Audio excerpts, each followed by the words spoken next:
उत्कर्ष के प्लेटफॉर्म से प्रिय विद्यार्थियों अभिवादन स्वीकार करें। UPPCS GS paper 4 ethics integrity and aptitude नीतिशास्त्र सत्यनिष्ठा और अभिक्षमता के अंतर्गत 32 अंकों की केस स्टडीज आधारित प्रश्न आपसे पूछे जाते हैं।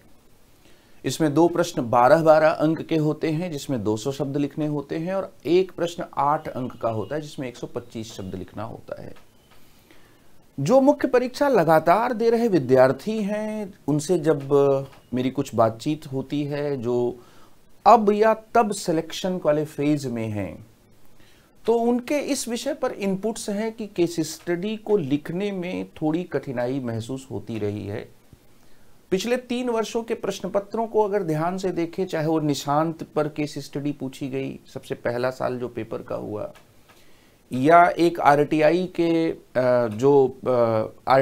के जो इंफॉर्मेशन ऑफिसर पर जो केस स्टडी पहले साल जो पूछी गई, या फिर एक पीसीएस का इंटरव्यू देने जा रहे कैंडिडेट के ठीक सामने एक बुजुर्ग व्यक्ति का दिल का दौरा पड़ता है, हादसा होता है और उसकी जो पोती है वह उनसे सहायता मांगती है, वो केस स्टडी पूछी गई। इसी तरह से एक और 2020 में केस स्टडी पूछी गई जो देवानंद, गुरदत्त, अशोक कुमार, प्रेम चोपड़ा, बिंदु ऐसे नामों से सुसज्जित केस स्टडी थी।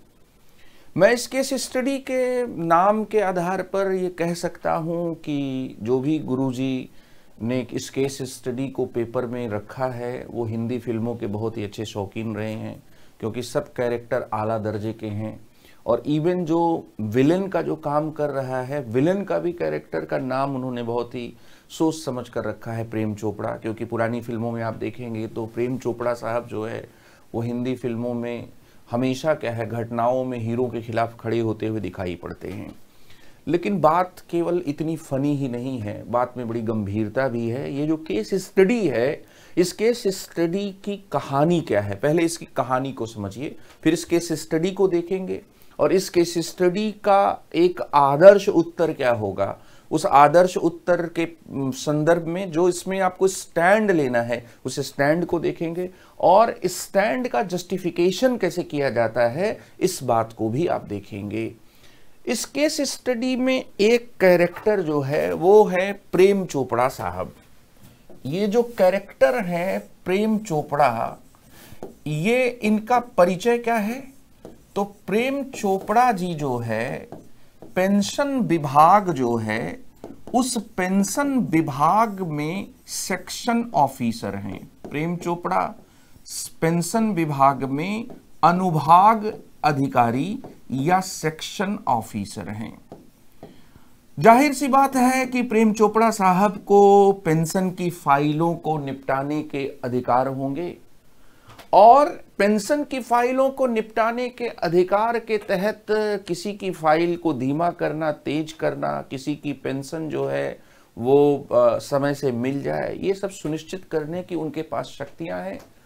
और ये शक्ति कितनी महत्वपूर्ण है, आप अगर पुरानी फिल्म मुन्ना भाई MBBS को आपने देखा होगा तो उसमें एक घटना दिखाई जाती है जिसमें एक आदमी अपनी ही ऑफिस में, जिसमें उसने पूरी जिंदगी ताजिंदगी जिसमें काम किया, उसमें अपनी पेंशन को लेने के लिए अंत में अपनी शर्ट उतार कर दे देता है। तो पेंशन विभाग में एक सेक्शन ऑफिसर हैं।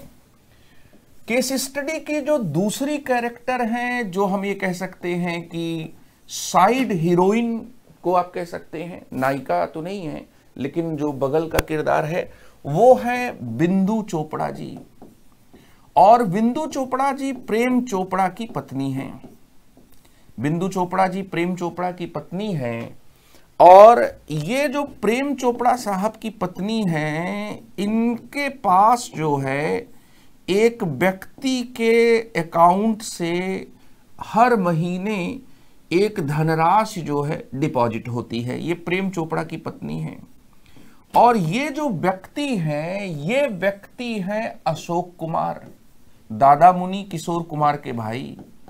आप यहां पर अभी आप ऐसे ही सोचें, अशोक कुमार जो हैं ये दादा मुनि हैं और ये जो है ये बिंदु चोपड़ा के अकाउंट में पिछले 2 वर्ष से अशोक कुमार, इनका परिचय ये है कि ये एक रिटायर्ड सरकारी कर्मचारी हैं। और ये जो रिटायर्ड सरकारी कर्मचारी हैं, इनकी जो पेंशन है उस पेंशन का 30% पिछले 2 वर्ष से चेक के द्वारा बिंदु चोपड़ा के अकाउंट में जा रहा है। मतलब 30% जो पेंशन का हिस्सा है वह क्या है, बिंदु चोपड़ा को क्या है, जा रहा है। अब इस केस स्टडी में 2 किरदार और आते हैं। इसमें एक किरदार जो इस केस स्टडी के हीरो हैं, उनका प्रवेश होता है, वो है देवानंद साहब। और इस केस स्टडी के दूसरे जो किरदार हैं वो देवानंद के मित्र हैं, गुरुदत्त जी। देवानंद जी का परिचय क्या है? तो इस कहानी के किरदार में जो देवानंद जी हैं, ये सचिव स्तर के अधिकारी है। किसमें? पेंशन विभाग में। तो सारी जिम्मेदारी, सारा उत्तरदायित्व जो है वह इनके ऊपर है। अब ये क्या है, देवानंद सचिव स्तर के अधिकारी हैं। और जो गुरुदत्त साहब हैं, ये इनका परिचय ये है कि देवानंद के ये मित्र हैं। और गुरुदत्त साहब जो हैं, ये जो है SBI में PO है, प्रोबेशनरी ऑफिसर हैं।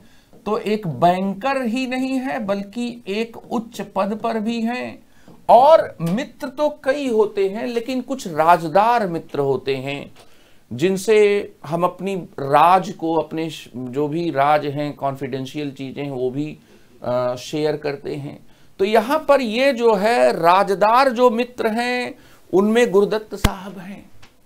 अब गुरुदत्त साहब ने, जो इस केस स्टडी के हीरो हैं देवानंद जी, उनसे उन्होंने कहा कि भाई कुछ गड़बड़ चल रहा है, कुछ कांड हो रहा है। देवानंद के कान खड़े हुए होंगे। हालांकि केस स्टडी में इस प्रकार से वृत्तांत का वर्णन नहीं है, लेकिन जब आप कहेंगे किसी से कि भाई कुछ कांड हो रहा है तुम्हारे यहाँ ऑफिस में, तुम्हारी जो ऑफिस है, पेंशन विभाग जो है तुम्हारा, उसमें जो है एक स्कैंडल हो रहा है, स्कैम हो रहा है, पेंशन की फाइल को निपटारा करने के लिए उसमें घूस ली जा रही है। तो देवानंद साहब ने पूछा होगा कि गुरुदत्त यार, तुम ये बात कैसे कह सकते हो? तो यहां पर ये जो पूरी कहानी मैंने बताई कि तुम्हारे ऑफिस के सरकार, जो ऑफिस के सेक्शन ऑफिसर हैं प्रेम चोपड़ा, उनकी पत्नी के अकाउंट बिंदु चोपड़ा के अकाउंट में एक रिटायर्ड सरकारी कर्मचारी के पेंशन का 30% जो हिस्सा है वो हर महीने चेक के द्वारा डिपॉजिट हो रहा है। और आई फील समथिंग फिशी, मैं कुछ डाउट कर रहा हूं कि कुछ तो गड़बड़ जरूर है। कुछ गड़बड़ जरूर है तो आप समझ सकते हैं कि उस पर जो है, और वो एक विभाग के सबसे बड़े अधिकारी के अगर नीचे गड़बड़ हो रहा है तो उसे तो थोड़ा सा ये डिस्कम्फर्ट पैदा करने वाली ही बात नहीं होगी, बल्कि ये उसको थोड़ा हिला देने वाली बात होगी। ये पूरी केस स्टडी है। अब इस केस स्टडी में पूछा क्या गया? इस केस स्टडी में बहुत ही सिंपल चीज पूछी गई, और वो सिंपल चीज ये पूछी गई कि डिप्टी कलेक्टर का, डीएसपी का, बीएसए का, ARTO का, ACTT का, CTO का सपना देख रहे प्यारे विद्यार्थियों, नेहरू विहार, गांधी विहार, इन सब, इलाहाबाद, प्रयागराज, लखनऊ, पूरे उत्तर प्रदेश, झांसी, गोरखपुर, जहां से भी लोग तैयारी, बनारस, जहां से भी लोग तैयारी कर रहे हैं या दिल्ली में कहीं से तैयारी कर रहे हैं, तो उनसे ये पूछा जा रहा है कि बताओ कि देवानंद गलत है या देवानंद क्या है, सही है। लेकिन बताने के लिए इस केस स्टडी को, इसको कैसे पेश किया गया है, इसको क्या समझना पड़ेगा।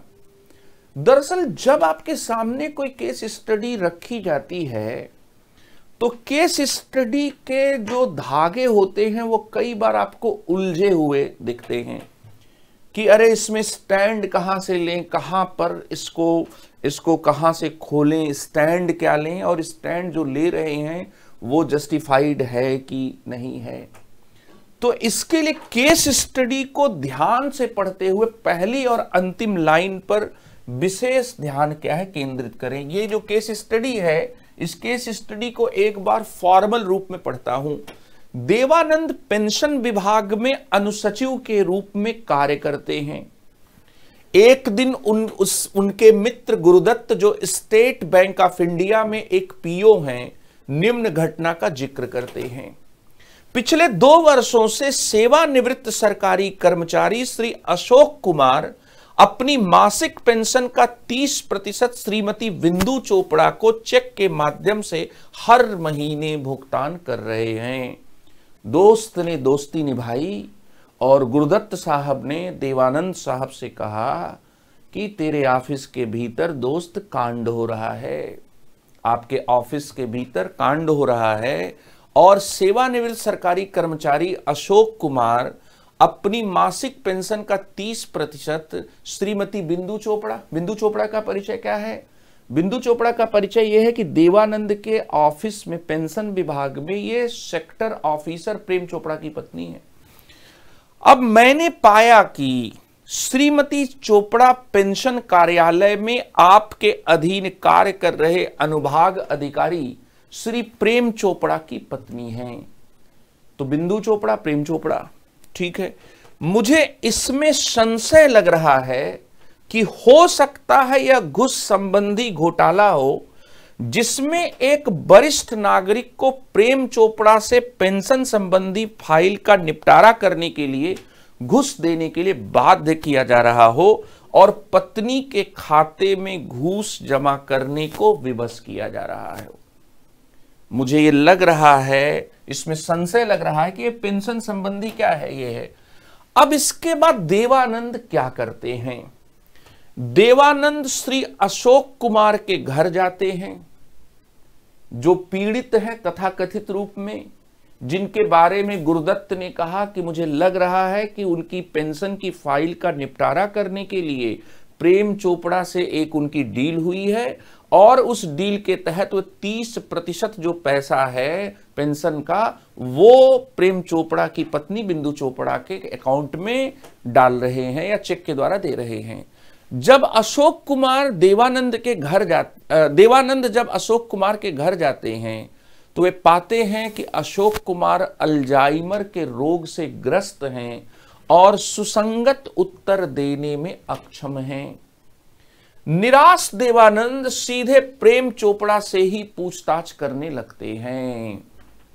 अब एक सेक्रेटरी ने कोशिश की कि दोस्त की बात के आधार पर कुछ डाउट को क्लियर करें, लेकिन जब यहां पर देखा कि जिससे डाउट क्लियर करने के लिए गए हैं वो व्यक्ति बीमार है और वो कुछ बताने की हालत में नहीं है, तो निराश हुए और निराश होकर वे कहां पर सीधे अपने ऑफिस के प्रेम चोपड़ा से उन्होंने पूछा। और जब प्रेम चोपड़ा ने क्या कहा?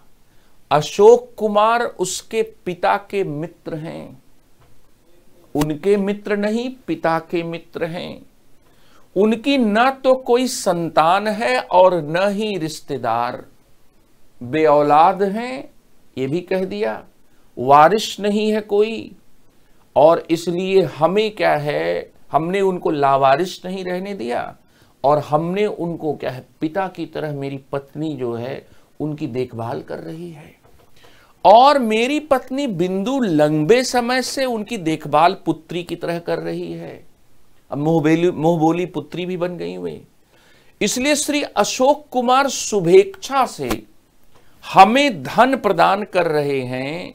अच्छा, अब क्या है, उन्होंने शुभेच्छा से में पैसा दिया है और जिससे कि हम अपने पुत्र को कोटा राजस्थान में आईआईटी की महंगी कोचिंग क्या है करा रहे हैं। उन्होंने कहा कि ये पैसे का जस्टिफिकेशन आ गया। यह वैयक्तिक पारिवारिक मामला है और इससे आपका कोई लेना देना नहीं है। प्रेम चोपड़ा ने यहां लास्ट जो लाइन बोली कि अपने दायरे में रखिए रहिए साहब, ये हमारा पर्सनल मामला है, इसमें मत आइए। अब यहां पर धर्म संकट ये है कि एक डिप्टी कलेक्टर का सपना देखने वाले विद्यार्थी से ये पूछा जा रहा है कि बताओ कि देवानंद सही है कि गलत है। अब एक कमरे में बंद होकर तैयारी करने वाला विद्यार्थी जिसने दुनियादारी ज्यादा नहीं देखी है, उसको इस तरह के उदाहरणों से आप चाहे या कोई भी चाहे उलझन पैदा कर सकता है। कह रहे यार इस तरह के केस में इतना डेप्थ में जाकर कभी सोचा ही नहीं, तो सोचो, इस पर 12 नंबर मिलेंगे और एथिक्स ही हायर मार्क्स लाकर एसडीएम बनने का गेटवे है। क्योंकि बाकी पेपर्स में कुछ करने के बाद भी बहुत निश्चितता नहीं होती। स्कोरिंग पैटर्न के हिसाब से एथिक्स जो है वह क्या है, एक बहुत ही क्या है पेइंग सब्जेक्ट माना जा रहा है। पिछले 2 आईएएस में भी आप देखें, चाहे वो प्रदीप कुमार के मार्क्स रहे हों या जो भी लोग first rank, second rank, third rank ला रहे हैं। मेरी जो स्टूडेंट रही संगीता राघव, उनको भी 124 अंक मिले एथिक्स में। तो जो भी फर्स्ट सेकंड रैंक लाते हैं बच्चे, उनके संदर्भ में एथिक्स बहुत ही स्कोरिंग सब्जेक्ट है। अब यहां पर क्या है कि ये जो इस मामला है, इस मामले को कैसे आप डील करेंगे। देखिए, सबसे पहली बात तो है कि जब भी आपसे केस स्टडी पूछी जाए तो केस स्टडी में 2 प्रकार आपको मिलेगा। कुछ में आपको विकल्प दिए गए होंगे, केवल आपको वहां पर जस्टिफिकेशन लिखना है। और एक प्रकार की केस स्टडी वह होती है जिसमें आपको विकल्प भी सोचना है और जस्टिफिकेशन भी सोचना है। जैसे कि आप किसी घटना पर क्या अनुक्रिया करेंगे। आप पीसीएस का इंटरव्यू देने जा रहे हैं और रास्ते में एक व्यक्ति को दिल का दौरा पड़ता है और उसकी छोटी सी पोती आपसे सहायता मांग रही है। आप इंटरव्यू देने जाएंगे या इंटरव्यू छोड़कर उसको हॉस्पिटल पहुंचाएंगे। जो कुछ भी आप करेंगे, 2 विकल्प यहां पर हैं, तो 2 विकल्प तो हम नॉर्मली सोचेंगे। यहां पर यह विकल्प नहीं दिया गया है, विकल्प आपको सोचना है कि सर्वाधिक उपयुक्त जो विकल्प है वह सर्वाधिक उपयुक्त विकल्प आपको सोचना है। तो अगर एक विद्यार्थी की चुनौती की दृष्टि से देखें, अगर एक विद्यार्थी के चैलेंज के पॉइंट, उसके डिफिकल्टी के दृष्टि से देखें, तो वो केस स्टडी ज्यादा डिफिकल्ट होती है जिसमें आपको ऑप्शंस को क्या करना होता है, सोचना होता है। यहां आपको 2 ऑप्शंस लास्ट में, क्वेश्चन का जो लास्ट है ना, उसमें क्या दे दिया गया है कि क्या आप क्या सोचते हैं, आप क्या सोचते हैं कि देवानंद ने भयंकर गलती की या अपने नैतिक कर्तव्य का वे निर्वहन कर रहे हैं। उत्तर दीजिए।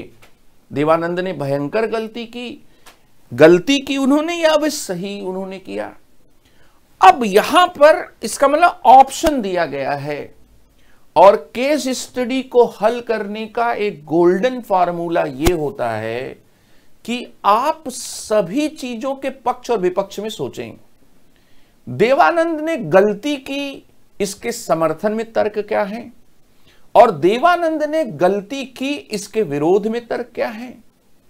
देवानंद ने कोई गलती नहीं की, इसके समर्थन में तर्क थोड़े से अलग होंगे। देवानंद ने कोई गलती नहीं की, इसके समर्थन में तर्क अलग होंगे। और देवानंद ने अपने नैतिक कर्तव्य को निभाया, इसके संदर्भ में भी हम तर्क अलग से दे सकते हैं। इसका मतलब यह है कि इस केस स्टडी को सॉल्व करने के संदर्भ में जो केस स्टडी है कि Devanand is working as under secretary in the pension department, one day his friend Gurudutt and SBI PO narrates the following incident. तो ये पूरी इंग्लिश में भी आप इसको पढ़ सकते हैं। यहां पर हम लोग आगे बढ़ते हैं और इसमें यहां पर देखते हैं कि प्रश्न में पूछा गया है कि बताओ डिप्टी कलेक्टर का सपना देखने वाले 2021 या उसके बाद मेंस देने की उम्मीद कर रहे विद्यार्थियों कि देवानंद साहब क्या है, सही हैं या देवानंद साहब क्या है, गलत हैं। सबसे पहले क्या है कि देवानंद जो हैं, ये देवानंद साहब जो हैं, ये मान लेते हैं कि देवानंद जो है वो क्या है, गलत हैं। तो देवानंद गलत हैं, इसके समर्थन में जो तर्क है, इसका जो समर्थन है, इसके समर्थन में जो तर्क है, उस तर्क को आप देखें। और इसके साथ ही क्या है, इसके जो विरोध में तर्क है, उस विरोध में तर्क को भी आपको सोचना पड़ेगा। नंबर एक बात, आप ये कहेंगे कि ऐसा मैं क्यों करूं, ऐसा इसलिए करिए कि जैसे चंद्रा कोचर आईसीआईसी बैंक की पूर्व चीफ एग्जीक्यूटिव ऑफिसर, उनके ऊपर आरोप लगा कि उन्होंने अपने पति को इनडायरेक्टली हेल्प करने के लिए वीडियोक्रॉन ग्रुप की एक कंपनी को 2500 करोड़ रुपए का लोन उन्होंने दिया। यहां पर आप ये पाएंगे कि आपको चंद्रा कोचर सही हैं या गलत हैं, या अगर आप कहते हैं कि गलत हैं तो इसके लिए आपके पास तर्क या इसके लिए आपके पास आधार होने चाहिए। तो यहां पहला है कि देवानंद गलत हैं, इसके समर्थन में तर्क क्या होंगे, और जो लोग ये इस निष्कर्ष को देंगे वे क्या सोच रहे हैं। अगर मैं कहता हूं कि नहीं देवानंद गलत नहीं है, तो मेरे पास उसकी वजह क्या है होनी चाहिए।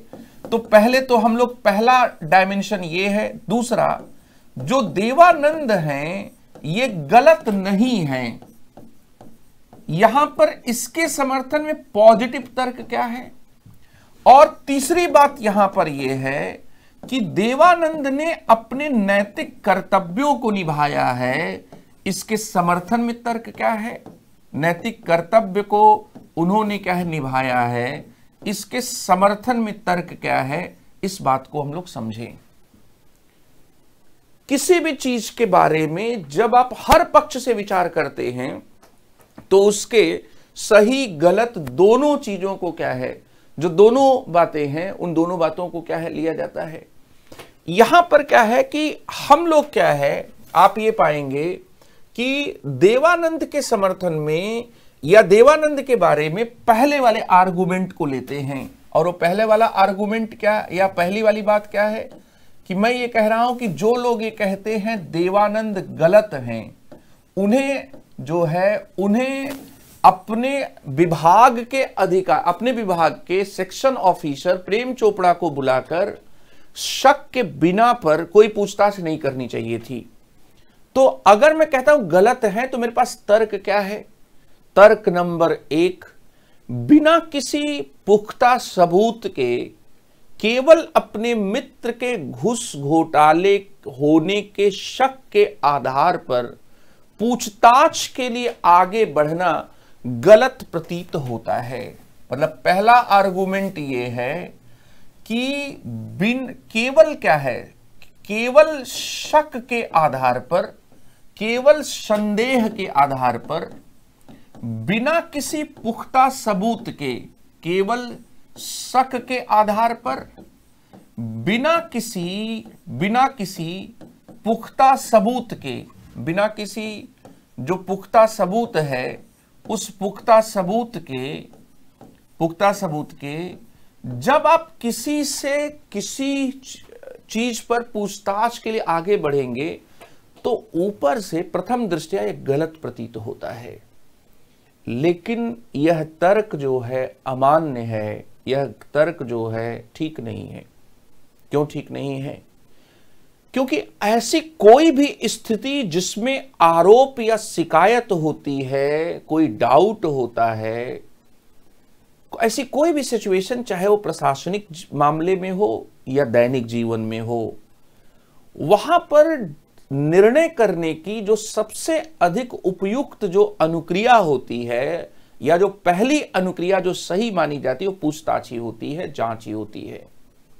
इसलिए कुछ भी यहां पर गलत नहीं है। मैं क्या कह रहा हूं आपसे, यहां पर क्या है, जो लोग ये कहते गलत है, उनका गलत कहने का तर्क क्या है, उनका ये कि केवल शक के आधार पर बिना किसी पुख्ता सबूत के एक सचिव स्तर के अधिकारी के द्वारा अपने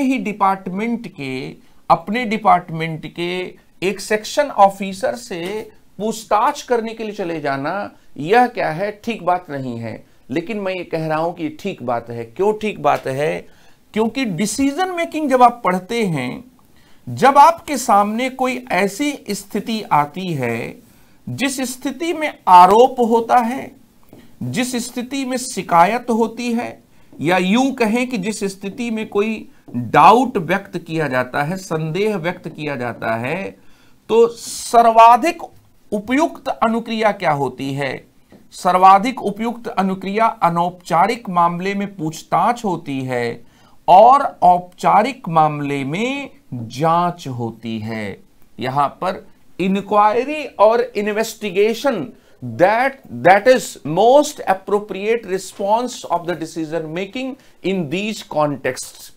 ये इस तरह के जितने भी संदर्भ होते हैं वहां पर ये कि जैसे आपके सामने आप किसी डिपार्टमेंट के बहुत बड़े अधिकारी हैं, या आप क्या है कुल मिलाकर हायरार्की में अपने ऑफिस में सबसे बड़े हैं। अगर आपके ऑफिस के किसी भी कलीग या किसी भी स्टाफ को लेकर या निचले दर्जे के कर्मचारी को लेकर कोई शिकायत आती है, तो शिकायत के बाद एक तरफा कार्रवाई नहीं होती। शिकायत के बाद पूछताछ होती है। शिकायत के बाद अगर कोई औपचारिक शिकायत है, कुछ बेस है, कुछ धुआं उड़ रहा है, तो इसका मतलब कहीं ना कहीं आग है, तो जांच भी होती है।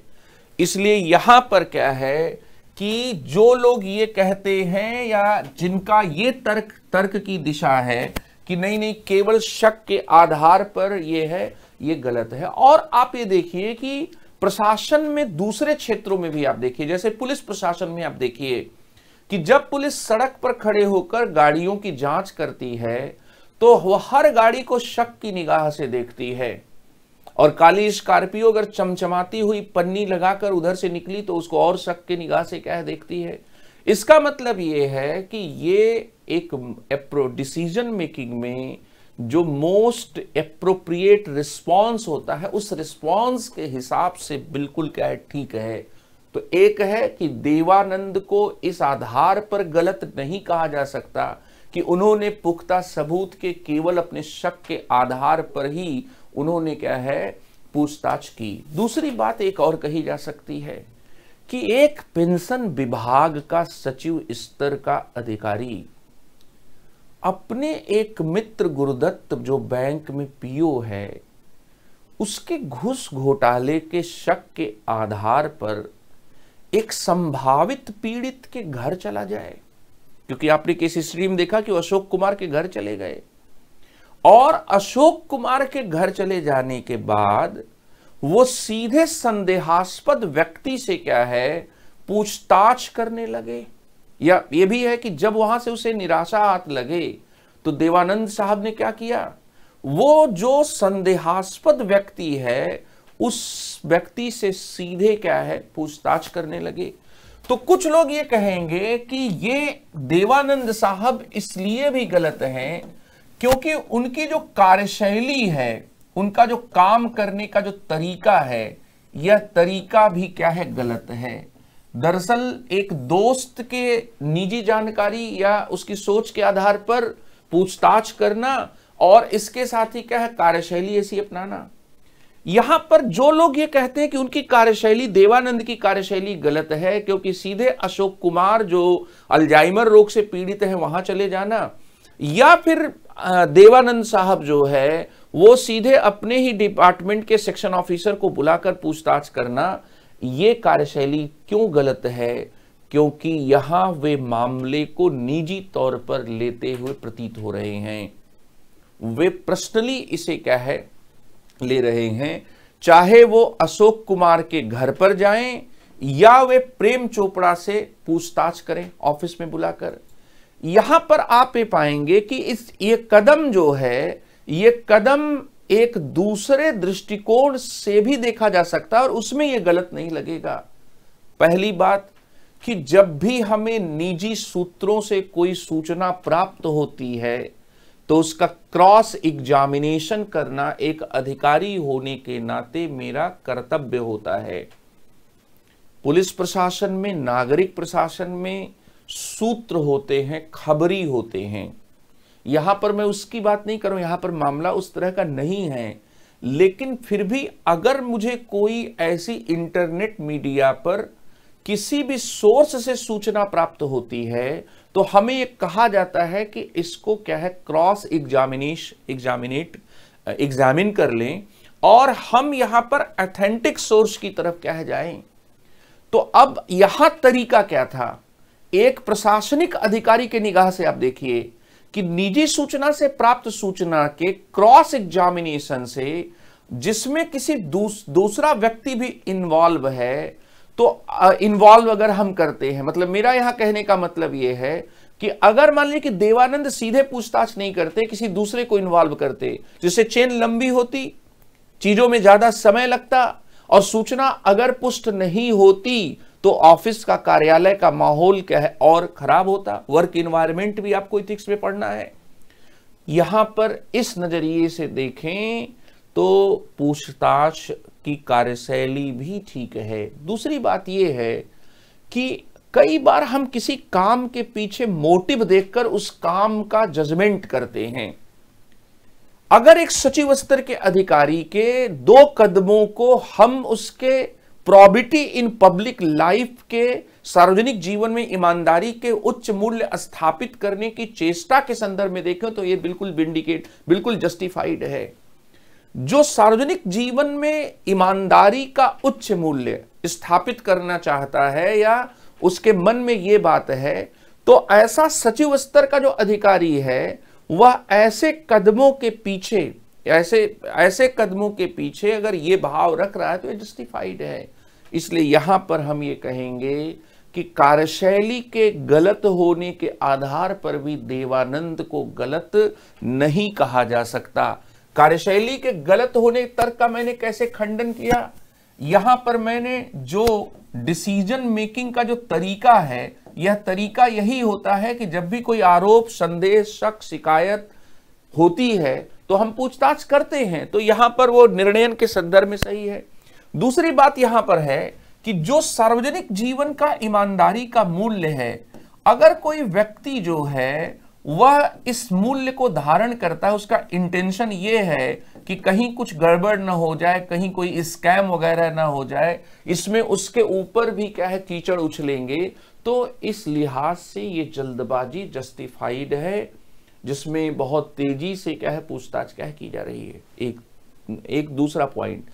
तीसरी बात यहां पर यह है कि देवानंद को कुछ लोग इसलिए भी गलत कहेंगे क्योंकि एक सचिव स्तर का बड़ा अधिकारी अपने मित्र के शक या संदेह के आधार पर कि घूस घोटाला जैसा है, इतना जोश दिखाता है कि वो दूसरे लोगों की वैयक्तिक पारिवारिक मामले में घुस जाने के बारे में भी कोई संकोच नहीं करता।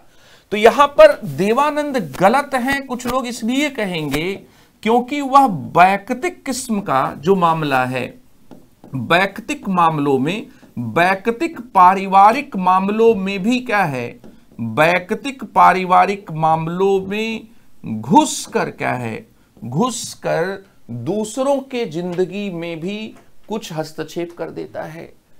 आखिर right to privacy Aadhaar card के मामले में सुप्रीम कोर्ट ने कहा कि यह व्यक्ति के मूल अधिकारों के अंतर्गत शामिल है, और यहां पर मेरा जातीय मामला है, मेरा निजी मामला है कि मैं दादा मुनि अशोक कुमार के साथ मेरी पत्नी बिंदु चोपड़ा जो है पुत्री की तरह अगर उनकी देखभाल करती हैं, तो आप उसको संदेह के आधार पर देख रहे हैं, बहुत गलत बात है। जब वो उन्होंने मुंहबोली पुत्री बना लिया है तो आप इसमें कौन होते हैं? आप पब्लिक और प्राइवेट लाइफ में आपको डिफरेंस करना चाहिए, बिल्कुल सही बात है। इस तरह की भी तर्क की प्रक्रिया हो सकती है कि हद है, आप हमारे निजी जिंदगी में घुस आए। अशोक कुमार मेरे लिए पिता की तरह है, मेरे पिता के मित्र हैं, और मेरे पिता के मित्र हैं, बेऔलाद आदमी है, कोई संतान नहीं है, कोई रिश्तेदार नहीं है, तो वो अपने पेंशन का 30% हिस्सा अगर हमें दे ही देते हैं और हमारे बच्चे की पढ़ाई राजस्थान कोटा में हो रही है, तो इससे आपको क्या दिक्कत है? आपने हद कर दिया साहब। आप तो एकदम दीवार तोड़ बैठे सार्वजनिक जीवन की और आप हमारी निजी जिंदगी में चले आए। इसलिए कुछ लोगों को ये भी बात खटकेगी, लेकिन बेटा ये भी तर्क गलत है। क्यों गलत है? क्योंकि पेंशन की रकम पाने के लिए घोटाला जैसी बातों में, वैयक्तिक पारिवारिक मामलों में पूछताछ की जा सकती है। दरअसल चंद्रा कोचर जब फंसी थी, चंद्रा कोचर आईसीआईसी बैंक की पूर्व चीफ एग्जीक्यूटिव ऑफिसर, उनके ऊपर आरोप लगा कि उन्होंने अपने पति को मदद पहुंचाने के लिए वीडियोकॉन ग्रुप की एक ऐसी कंपनी को 2500 करोड़ का लोन दिया जो बाद में एनपीए हो गया, और वीडियोकॉन ग्रुप की उस कंपनी ने चंद्रा कोचर की पति की कंपनी में निवेश किया। तो यहां पर अब चंद्रा कोचर के ऊपर अगर कोई बात होगी तो उनके निजी जिंदगी में जांच तो की जाएगी। इसमें क्या गलत है? इसमें क्या गड़बड़ है? और जो हमारी सत्यनिष्ठा होती है, उस सत्यनिष्ठा के दागदार होने, उसके टूटने, उसके खंडित होने का सबसे बड़ा खतरा तो हमारे आसपास के लोगों से ही होता है। हमारे परिवार के लोग, हमारे रिश्तेदार, हमारे मित्र, हमारे ऑफिस में काम करने वाले लोग, विधायक, सांसद, जो हमारे आसपास के लोग हैं, वही तो मुझ पर दबाव डालकर अनुचित काम करवाएंगे, वही तो मुझे प्रलोभन की तरफ ले जाएंगे, वही तो मुझे मुझसे फेवर की मांग करेंगे, उन्हीं को तो मैं इस्तेमाल करके गलत काम कर सकता हूं।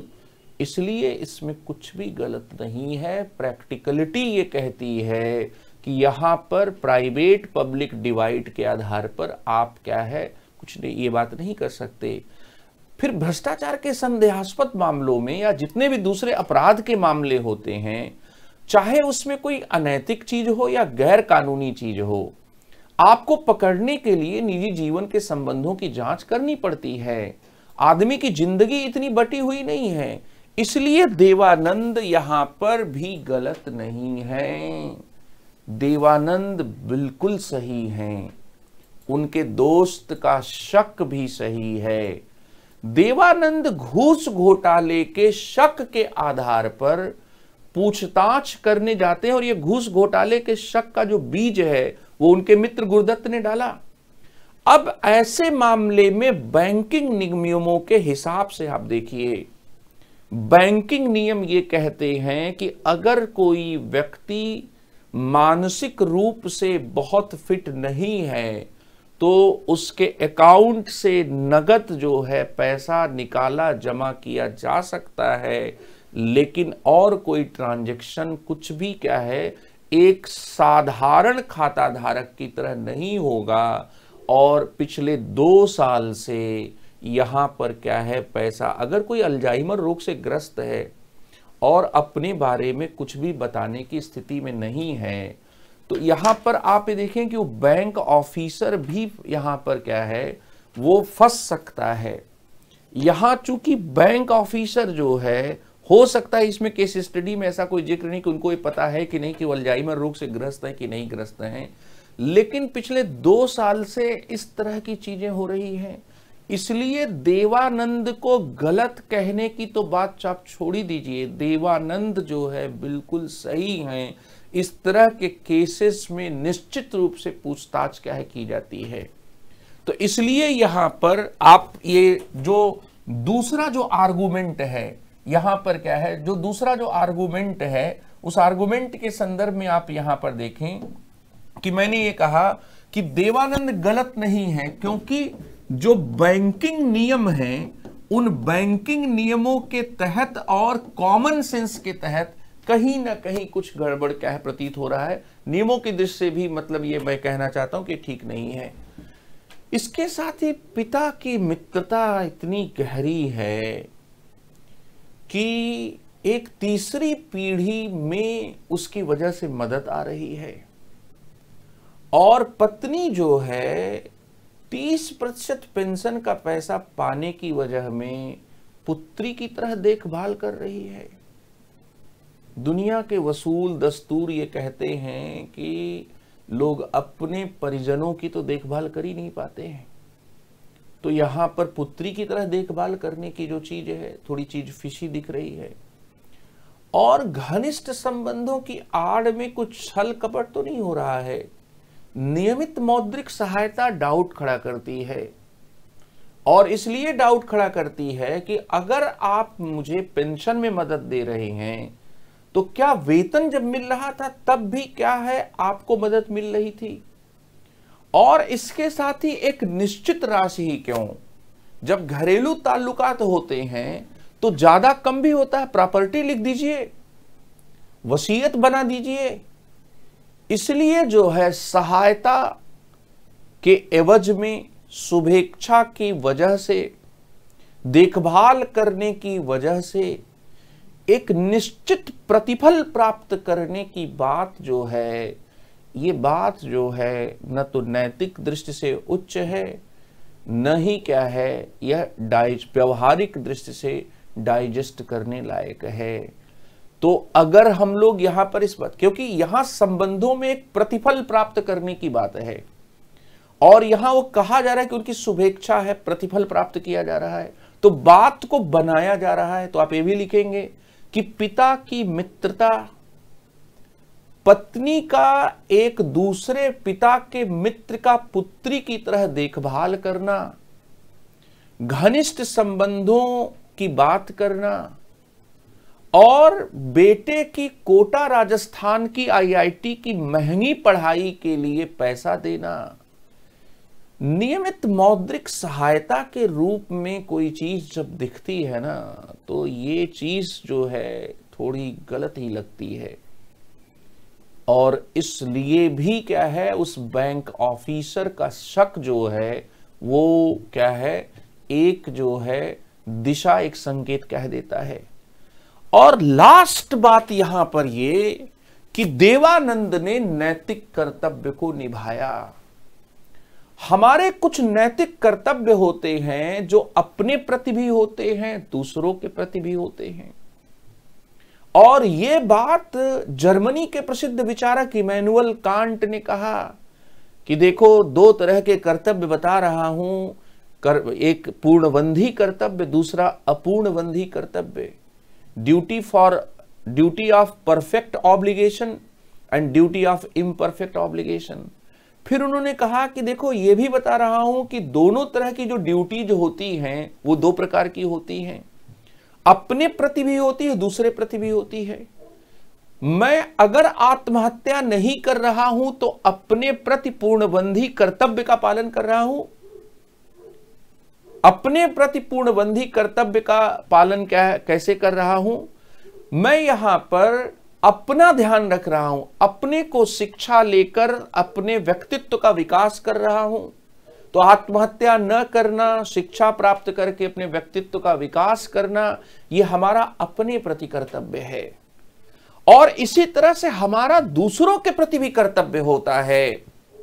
समाज में अगर किसी चीज का वितरण ठीक नहीं है, न्यायपूर्ण वितरण की समस्या है, तो हम ये कहते हैं कि ये बात बड़ी गलत हो रही है। तो हमारा दूसरों के प्रति भी कर्तव्य है। और थिंकर्स तो ये कहते हैं, जैसे पीटर सिंगर जो है ये कहते हैं कि दरअसल हमारे जो कर्तव्य हैं वो कर्तव्य दो प्रकार के होते हैं। एक होता है कि दूसरों को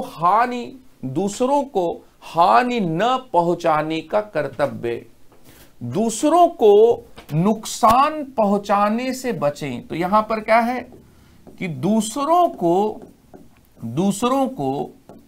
हानि न पहुंचाने का कर्तव्य। लेकिन उन्होंने एक बड़ा दिलचस्प सवाल उठाया और इसको इंग्लिश में कहा जाता है अवॉइड हार्मिंग अदर्स। दूसरे को क्या है, हार्म करने से बचें। जैसे मैं अगर निकलता हूं सड़क पर और सामने चींटी दिख रही है, तो ऐसा नहीं कि मैं अपने पैर से चींटी को कुचलता हुआ चलता हूं। कोई कुत्ते का पपी दिख रहा है तो मैं उसको मारता पीटता चलता हूं। और अगर ऐसा करते हैं हम तो लोग मुझे गलत कहते हैं। क्यों? क्योंकि हमारा एक कर्तव्य है कि हम दूसरे को हानि न पहुंचाएं। अगर मैं कहीं पब्लिक स्पेस पर सिगरेट पीता हूं तो सिगरेट के धुएं से मैं नेगेटिव रूप में एक कैफीन दूसरे तक भी क्या है स्प्रेड कर रहा हूं। यहां पर क्या है, मैंने इस कर्तव्य का उल्लंघन किया। लेकिन पीटर सिंगर कहते हैं कि एक और कर्तव्य होता है, दूसरों को हानि से बचाने का कर्तव्य, दूसरों को हानि से बचाने का कर्तव्य, बचाने का कर्तव्य।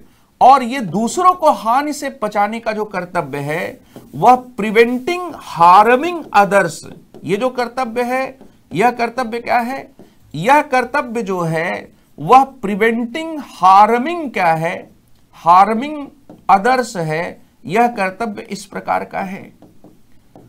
अब जैसे आप इसको समझें कि आप अपने छत पर या आप नेहरू विहार में, गांधी विहार में अपने छत पर बैठकर अखबार पढ़ रहे हैं, नीचे से मकान मालिक का एक छोटा सा बच्चा आया, रेलिंग पर उचक उचक कर देख रहा है और अचानक वो गिर गया। अब लोग आप पर तोहमत लगाएंगे कि आप यही बैठे हुए थे और आपके सामने वो बच्चा गिर गया छत से। इतना तो ध्यान रखना चाहिए था। क्या अपेक्षा है लोगों की आपसे?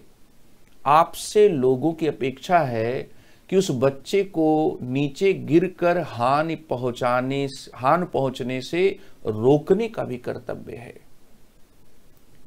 जैसे जो लोग धुआं कर रहे हैं, जो लोग पराली जला रहे हैं, तो पराली मैं नहीं जला रहा हूं, मैं कोई गलत काम नहीं कर रहा हूं, यहां पर ठीक है, मैं अपने नैतिक कर्तव्य का पालन कर रहा हूं। लेकिन मेरा एक ये भी नैतिक कर्तव्य है कि मैं दूसरे को गलत न करने दूं, ये भी होता है कर्तव्य। और एक साधारण व्यक्ति के लिए तो आप ये उम्मीद नहीं कर सकते। एक साधारण व्यक्ति मतलब जो जैसे राहगीर है, सड़क चलता हुआ व्यक्ति है, तो वो अगर ये कहे कि मैं तो ट्रैफिक नियमों का पालन कर रहा हूं साहब, लेकिन दीपक सर ने हमको अपनी क्लास में बताया था कि दूसरे को भी हानि नहीं पहुंचानी चाहिए और आपका कर्तव्य है कि आप दूसरे को भी हानि पहुंचने से रोके, इसलिए आपको भी हम गलत तरीके से गाड़ी नहीं चलाने देंगे, आपको रोकेंगे। ये गलत हो जाएगा क्योंकि आप ट्रैफिक पुलिस नहीं हो। लेकिन जो लोक सेवक है, जो पब्लिक सर्वेंट है, उसका कर्तव्य होता है कि वो अपने विभाग में चीजों को सही करे और इसके साथ ही कोई स्कैम ना हो, कोई घोटाला ना हो, इसको भी वो रोके। मनमोहन सिंह भारत के बहुत ही अच्छे प्रधानमंत्री थे और उससे भी बेहतर वे वित्त मंत्री थे। लेकिन मनमोहन सिंह स्वयं में निजी तौर पर बहुत ईमानदार होते हुए भी वे इस बात को भूल गए कि उनके साथ जो लोग काम कर रहे हैं उन पर भी भ्रष्टाचार के छींटे नहीं पड़ने चाहिए। इसका मतलब कि जब आप कोई सार्वजनिक पद धारण करते हैं तो सार्वजनिक पद धारण करने वाले व्यक्ति से यह अपेक्षा हमारी होती है, यह अपेक्षा होती है कि वह केवल अपने कार्यों को ही ठीक तरीके से न करे, वहां तक ही सीमित न रहे, बल्कि वह दूसरे को भी गलत काम करने से रोके। और खास तौर पर पेंशन विभाग के सचिव स्तर के अधिकारी के संदर्भ में। इसलिए आप यहां पर लॉजिक देंगे कि एक लोक सेवक होने के नाते और अपने पेंशन विभाग के सर्वोच्च अधिकारी होने के नाते देवानंद का यह नैतिक कर्तव्य था कि वह केवल और केवल सही काम करे ही नहीं, दूसरे को नुकसान पहुंचाने से बचे भी और दूसरे को होने वाले नुकसान से बचाने का भी कर्तव्य क्या है, पालन करें। इसलिए देवानंद जी का कर्तव्य है कि अगर अशोक कुमार किसी विवशता की वजह से, किसी मजबूरी की वजह से एक पेंशन की उनकी फाइल को आगे बढ़ाकर पेंशन समय से मिले, इस बात को सुनिश्चित करने के लिए कोई रिश्वत का काम अगर किया गया है, कोई घूस ली गई है, तो उसको वे रोकें। तो लोक सेवक का यह कर्तव्य होता है। जैसे एक पुलिस अधिकारी का, ट्रैफिक पुलिस का एक कर्तव्य होता है कि वह अपने तो गाड़ी सही चलाए ही, अपने तो हेलमेट लगाए ही, जो लोग हेलमेट नहीं लगाए हुए हैं उनको वो रोके। एक जनरल, एक कॉमन सिटीजन का ये कर्तव्य नहीं कि वो उनको रोके, वो उनको नहीं रोक सकता, लेकिन जो पब्लिक सर्वेंट है, वो पब्लिक सर्वेंट जो है उसका ये कर्तव्य बन जाता है। तो एक लोक सेवक का कर्तव्य होता है दूसरों के प्रति कि वह दूसरों को नुकसान से बचाए, और खास तौर पर अपने विभाग के संदर्भ में है। इसलिए देवानंद ने डंके की चोट पर अपने नैतिक कर्तव्य का पालन किया। भ्रष्टाचार निरोधक अधिनियम 1988 की धारा 7 को पढ़ेंगे आप, तो वहां पर आपको भ्रष्टाचार के तहत कौन कौन से अपराध होते हैं, ऑफेंस क्या होते हैं, इसको डिफाइन किया गया है। लोक सेवक के द्वारा पदीय कार्य के लिए कोई भी वैध पारिश्रमिक से भिन्न, कोई भी लीगल रिम्यूनरेशन से भिन्न अगर कोई ग्रेटिफिकेशन, अगर कोई परितोषण लिया जाता है तो बच्चों 7 साल तक की सजा क्या है, बड़े घर में क्या है, मिलेगी। PCA, prevention of corruption act 1988 की सेक्शन 7 में कहा गया है कि लीगल न्यूमरेशन से भिन्न अगर कोई ग्रेटिफिकेशन, ग्रेटिफिकेशन यहां पर मॉनेटरी ही नहीं है, कोई भी नजराना, कोई भी गिफ्ट, कोई भी मूल्यवान चीज, कुछ भी आपने अगर लिया तो यह क्या है, गलत है। और इन्फ्लुएंस करके किसी ने अगर लिया या ये कहा कि हमारे तो वो साहब हैं, हम तो उनको आपका काम करवा देंगे। मेरी शादी में जरूर आना एक मूवी आई थी, उसमें पीसीएस की एक रजिस्ट्रार ऑफिसर है, रजिस्ट्रार है, उसकी जो दोस्त है उसके लिए क्या है, वो उससे काम करवाने, उसके फाइल पर, उससे फाइल पर दस्तखत करवाने के लिए बहुत बड़ी घुसखोरी क्या करती है, और दिखाया जाता है कि जान पर बनाती है। इसलिए जो है पत्नी के खाते में पैसा जा रहा है और पति पेंशन विभाग में सेक्शन ऑफिसर है और वो पेंशन का ही पैसा है, तो अगर कानून के आधार पर भी बात करेंगे ना तो उधर भी दिशा क्या है, जाती है। ये जो दिशा है वो दिशा उधर भी जाती है। तो देवानंद ने नैतिक कर्तव्य का पालन किया। लोक सेवक होने के नाते उनका एक उत्तरदायित्व था कि उनके विभाग में कोई भी गलत कार्य न हो। उनका एक नैतिक कर्तव्य है कि वह दूसरे को नुकसान से बचाएं, और इसके तहत उन्होंने पालन किया। अगर कानूनी कर्तव्य की भी बात आएगी तो एक लीगल भी हो जाएगा, कानूनी कर्तव्य भी आ जाएगा, क्योंकि यहां पर यह मामला भी बनता है कि वैध पारिश्रमिक से भिन्न परितोषण अगर कोई लिया जा रहा है और वो किसी के भी खाते में आ रहा है, अगर वो कनेक्ट हो जाएगा तो ये होगा। भाई चंद्रा कोचर का मामला पूरा आप देख सकते हैं। चंद्रा कोचर ने डायरेक्टली कुछ नहीं किया था, लेकिन आईसीआईसी बैंक का 2500 करोड़ रुपया वीडियोकॉन ग्रुप को दिया उन्होंने, और वो रुपया जो है एनपीए हो गया, लोन एनपीए हो गया। तो ये है। अब यहां पर इस केस स्टडी के संदर्भ में देखिए, इस तरह की जो केस स्टडी है उसमें आगे क्या पूछा जाएगा। दरअसल जो प्रशासन है उसमें 2 चीजों को लेकर बहुत ही उलझन होती है, या हम ये कह सकते हैं कि प्रशासनिक नीति शास्त्र का जो सवाल होता है वो एक सवाल बहुत ही क्या होता है, केंद्र में होता है, केंद्रीय प्रश्न होता है। प्रशासनिक नीति शास्त्र का सवाल ये होता है कि जो लॉ है और जो मोरलिटी है, इसके बीच में कई बार क्या हो जाता है, उलझन हो जाती है, घालमेल हो जाता है, और कई बार तो सही गलत को लेकर ही घालमेल होता है। जैसे इस प्रश्न में तो यही घालमेल था कि देवानंद सही है कि गलत हैं, लेकिन कई बार इससे ऊपर की भी बातें आती हैं कि कुछ चीजें ऐसी होती हैं। अब यहां पर आप देखिए कि विधि या कानून और नैतिकता के संबंध पर क्या है भी आपसे सवाल क्या है, पूछा जा सकता है। जैसे कि अगर कोई घूस नहीं ले रहा है तो उसको लॉ और मोरलिटी के आधार पर देखें, घूस नहीं लेना दूसरा कोई घुस ले रहा है, घुस ले रहा है। तीसरा कोई घुस ले रहा है लेकिन वो चैरिटी कर दे रहा है, घुस ले रहा है लेकिन सारा जो घुस है चैरिटी के लिए कर रहा है। और इसके साथ ही आप यहां पर यह भी देखेंगे कि कोई व्यक्ति जो है, कोई व्यक्ति जो है घुस नहीं ले रहा है, घुस नहीं ले रहा है लेकिन पक्षपात कर रहा है, लेकिन फेवर कर रहा है। ये 4 सिचुएशंस मैंने ली।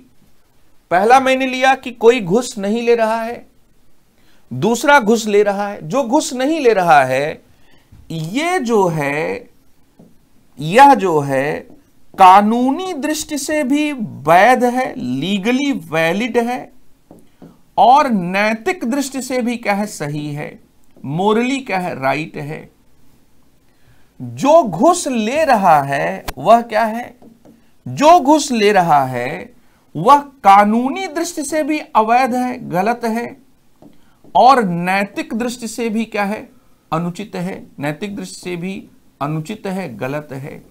तो ये क्या है, ये तो मोरली और लीगली दोनों सही है। ये मोरली क्या है, यह क्या है, वह मोरली और लीगली दोनों गलत है। लेकिन एक व्यक्ति है जो घुस ले रहा है और सब कुछ कोरोना के इलाज में चलाए जा रहे हॉस्पिटल में क्या है, दान दे रहा है। यहां पर वो कानूनी रूप से गलत है, कानूनी रूप से वह क्या है, गलत है।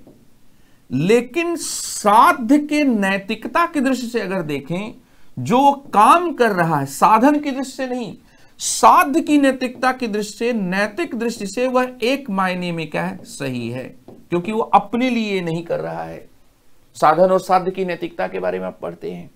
और एक चौथी स्थिति है कि कोई वित्तीय, कोई भी आर्थिक मौद्रिक चीज नहीं है, लेकिन किसी ने इंटरव्यू में एक पैसा किसी ने कोई घुस नहीं ली इंटरव्यू में, लेकिन उसने किसी एक कैंडिडेट को फेवर कर दिया जिससे उसका सिलेक्शन हो गया। यहां पर कानूनन वो गलत नहीं है, क्योंकि आपको क्या है, ये प्रूफ करना मुश्किल हो जाएगा, क्योंकि यहां पर क्या है कि कोई आपके पास क्या है, आधार नहीं है। लेकिन यहां पर नैतिक रूप से वह क्या है, गलत है। इसलिए जो है इस प्रश्न का जो अगला पहलू है, वो अगला पहलू इससे क्या है, जुड़ा हुआ होगा कि कुछ 4 तरह की चीजें होती हैं। कुछ चीजें कानूनी रूप से भी सही होती हैं, नैतिक रूप से भी उचित होती हैं। कुछ चीजें ऐसी होती हैं जो कानूनी रूप से भी गलत होती हैं, नैतिक रूप से भी गलत होती हैं। यहां ऐसे मामलों में हमें कोई कंफ्यूजन नहीं होता। लेकिन कुछ चीजें ऐसी होती हैं जो कानूनन सही होती हैं लेकिन नैतिक रूप से गलत हो जाती हैं, और कुछ चीजें ऐसी होती हैं जो नैतिक रूप से सही प्रतीत होती हैं, कानूनन गलत प्रतीत होती हैं। ऐसे भी उदाहरण आपको आगे दिए जाएंगे। तो देवानंद की इस केस स्टडी के माध्यम से आपने देखा कि हमारा तरीका ये होना चाहिए कि हम सभी पक्षों पर, विपरीत चीजों पर भी हम सोचें कि क्या क्या ऑब्जेक्ट, जैसे मुझे मेरा निष्कर्ष तो मुझे पहले कुछ मिनट में पता लग जाएगा कि मैं यही निष्कर्ष दूंगा, लेकिन जो मैं निष्कर्ष नहीं भी दे रहा हूं उसको, उसके पहले जो बातें हैं, जो दूसरे किस्म का निष्कर्ष होगा, उसके पक्ष विपक्ष में भी क्या है, हम लोग सोचें, तभी हम केस स्टडी का अच्छा आंसर क्या है दे पाएंगे। बहुत बहुत धन्यवाद।